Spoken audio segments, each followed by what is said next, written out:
His Excellency Minister Pashtun, Mr. Atif Mal, ladies and gentlemen, good morning to you. It's a pleasure being part of this summit. Today I talk about the mining opportunities in Afghanistan on behalf of the Ministry of Mines.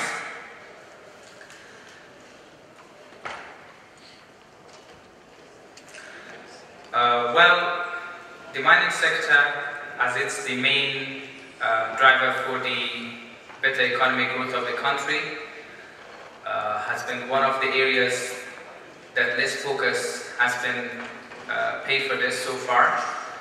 But with a very strong political will at the government, we have recently started some special attention and special focus on the mining sector. Some of the areas that we have especially focused is the legal framework, in order to make a legal framework for the mining sector more investor-friendly.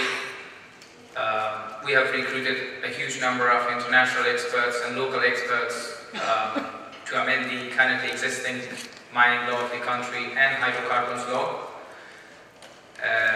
And similarly, the procedures, regulations, and policies related to this have been reformed, and generally the role of the government at this stage is more kind of regulator, policymaker and facilitator rather than being competitor to private sector companies. Similarly, the government strongly encourages the different construction companies, logistic and supply companies to get more involved in the mining sector. It's the best opportunity for them, as we have the number of construction projects getting decreased to some extent, or maybe at least in the future 2 to 3 years the number of projects will decrease. So mining sector could be an area where less competition is existing right now. Most of the Afghan companies have not experienced in mining sector, and it's the right time to get into in this sector.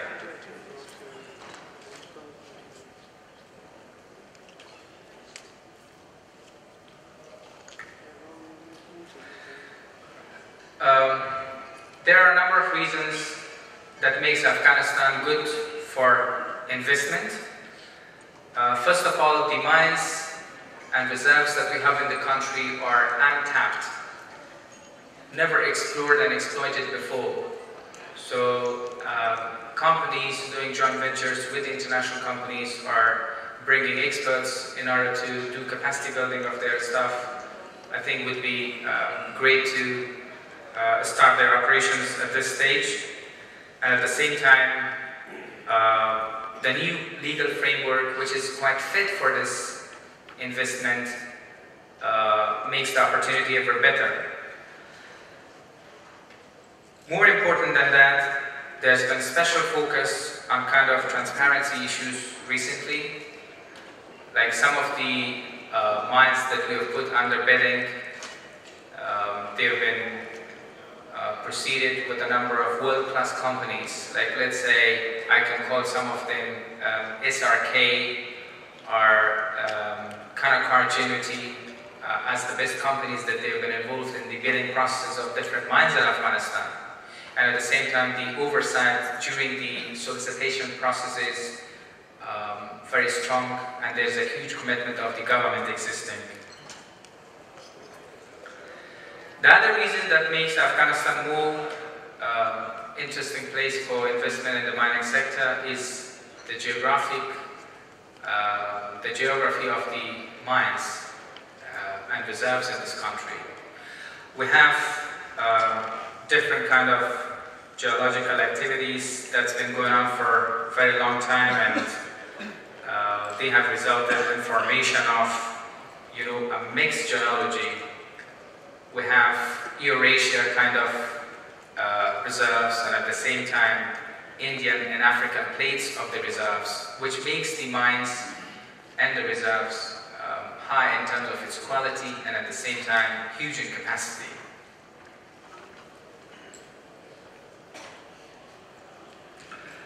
As an example, I'd like to touch on potential for metals. The iron deposits in Afghanistan are huge. As we can see in the map, it starts from Afghan-Tajik border to Afghan-Iranian border, crossing a number of provinces like Badakhshan, Korban, Bamiyan, Ghor, and Herat. Similarly, copper deposits are wonderful in the country. The quality is exceptionally high, and at the same time, the reserves are quite of good potential. And we have different kinds of copper deposits, all three types which are available in the rest of the world, like let's say sedimentary, porphyry, and VMS. I don't want to go into more technical details, but in this presentation I'm focusing more on kind of contracting issues and facilities that exist for the investors. Similarly, the gold deposits are quite interesting in Afghanistan when we have them in a number of different provinces, and in the map we can see the gold and copper deposits shown in yellow color. And lead and zinc are two other mines that we have a lot in Afghanistan, and the quality is exceptionally good. Different types including vein type, SEDEX, MVT, CRD, and etc.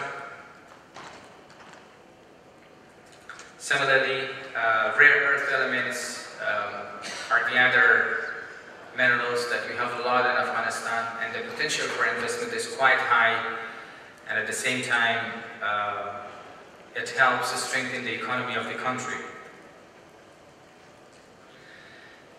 In this map, different colors explain different types of rare earth elements that we have.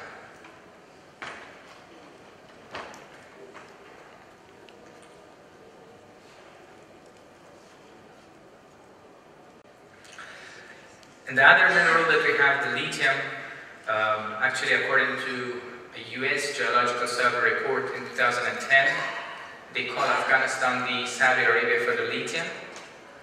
Afghanistan is quite rich in lithium. More details would be available technically on the Afghanistan desk this afternoon. And there are a number of brochures that colleagues interested can get.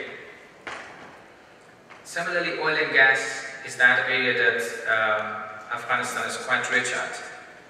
We have 3 proven basins and 3 unproven basins, and the estimations that we have so far for the proven ones, if they are once explored, there is an idea that it may get doubled or even tripled, and its amount and its quality.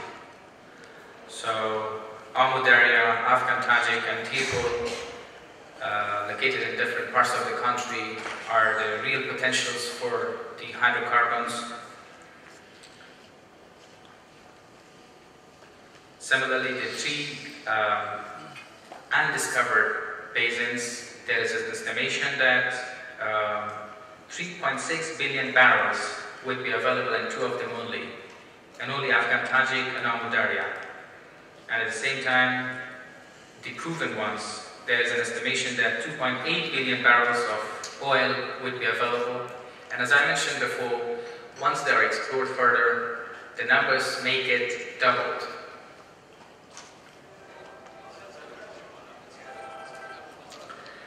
This map clearly explains some of the potential resources available in the country. At least in every province we have 2 or 3 different types of minerals, and we have tried to focus on the large and very large size minerals and hydrocarbons reserves only. However, if we focus on the medium level and the small level, we have a lot of mines in the country, and this provides the best opportunity for the investors to come into Afghanistan.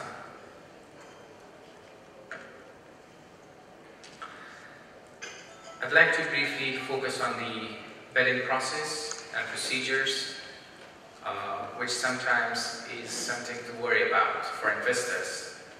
But I'd like to assure that now the legal framework, the procedures have totally changed. And we are still working in order to bring some positive changes.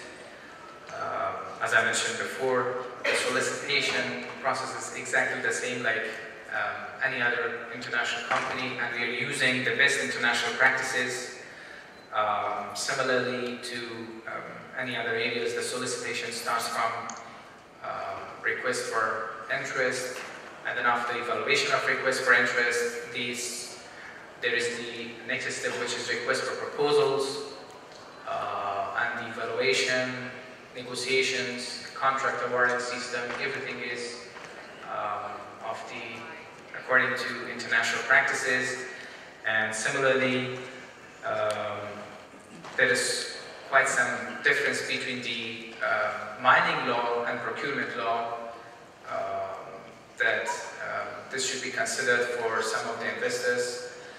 When normally during the bidding process, according to procurement law, if there is less than one company available, then the competition is not there.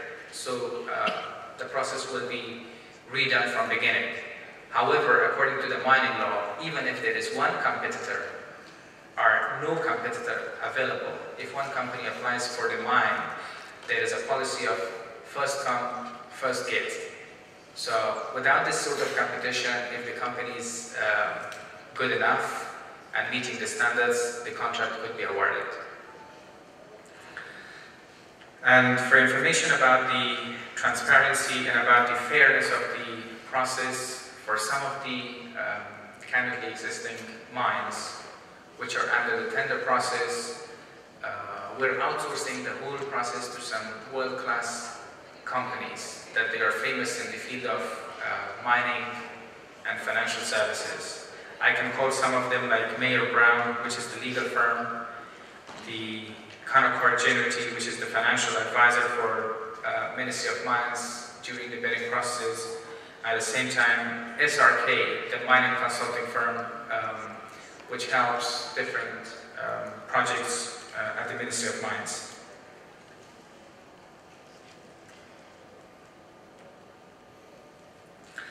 Duration of mining contracts is another area of interest that we have been trying to make it more investor friendly. Depending on the scale of mining and how big the mine is, the contract starts from 10-year up to 30-year. Every 5 year, the licenses will be renewed. And this gives enough time opportunity for investor companies to exploit the mines until they are totally exhausted.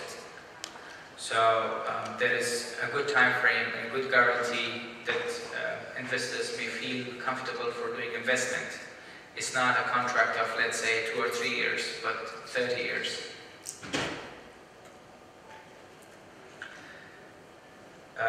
Similarly, the fiscal regime for the mining sector is very competitive in Afghanistan, and we have tried our best to adjust it according to the rest of the world countries with good reserves, similar to Afghanistan. We get a royalty from the gross product, and this royalty really depends on negotiation at this stage. However, we are trying our best to come up with a fixed royalty rate, so that for every mine, for every product, we will have a specific kind of royalty, that how much the royalty is. This makes the opportunity better for investors. And similarly, we have a surface usage fee, corporate tax rate, and at the same time, there are some other things like capital allowance on a straightforward lines over 5 years is another opportunity that we have considered for the investors. That's the end of the presentation. Thank you very much. If you have any questions, we'll be available at the end of the panel.